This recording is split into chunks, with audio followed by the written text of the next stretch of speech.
Well, hello folks, Bill O'Leary coming to you in this video, and this topic is going to answer the question, well, with a married couple that wants to put a trust in place, again to make things smooth and easy for the family, which one is better? Getting a joint trust, one shared trust, or each getting a separate trust?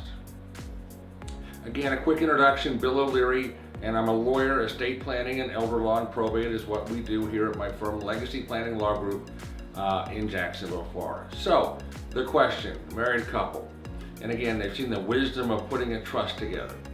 Well, joint trust or separate individual trust? Well, for a lot of married couples, a joint trust works just fine, And it frankly often is a more comfortable feeling because they don't really have to change the nature of asset ownership. They can continue to own the assets together in one shared trust, in one shared box. I will say that some years ago, individual trusts were much more common. And if you come across anybody, let's say a parent, a grandparent, that may have an individual trust while married, you may say, well, why do they have that? Very simple explanation. Years ago, that was dictated by the tax laws that were in effect at the time. Those tax laws have changed. So for a lot of married couples, we don't need to do separate individual trusts, but can do one joint trust. Now, there are some situations where individual trust would be a good idea. For example, let's say each spouse has unequal amounts of assets. So I'm thinking of the situation where one of the spouses, let's say, owns a business, or let's say is a partner with somebody else in a business that's successful. Well, that business interest is a separate asset, and there a separate individual trust may very well be a better solution.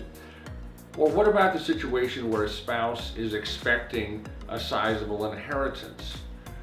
Well, they may want to keep that separate rather than sort of mix that or commingle that together. A separate trust may be a perfect solution. And then the situation of a second marriage. So think of a couple that is married.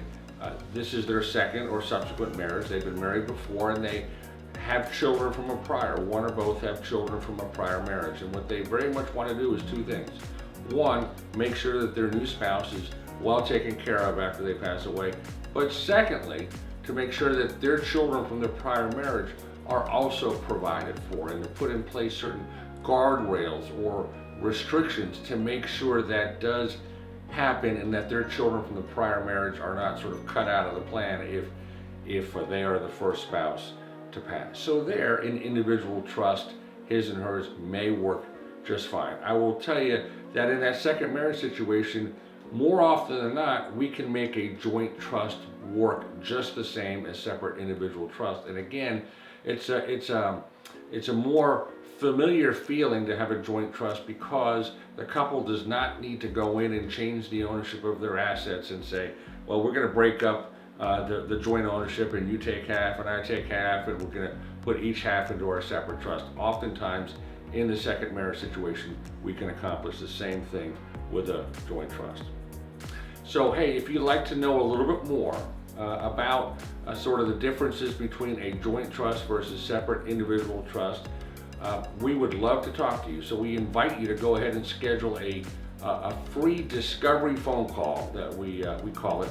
And scheduling could not be any easier. Just go to the bottom of this video. There's a link, click on the video, and it'll take you right to our booking calendar. Pick the day and time that works for you, and we'll jump on the call.